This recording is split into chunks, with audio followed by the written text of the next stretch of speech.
It is 7:20 p.m. on Saturday, January 23rd, 2016. This is 1st Street and Bay Avenue in Ocean City, New Jersey. It may be a little difficult to see in the dark. The lighting here is not that good, but it is high tide. This is the second high flood tide of the blizzard of 2016. And the only water in the street is really along the curbsides. So it is substantially less than it was at the high tide at 7:30 this morning. It looks like the major threat that this storm contained is past, and we'll just have to deal with the cleanup.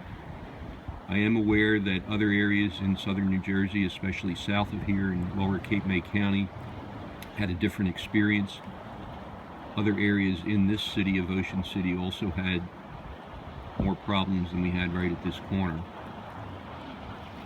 But generally the news now is better than was anticipated, because this second high tide is not going to be the problem that the first one was this morning.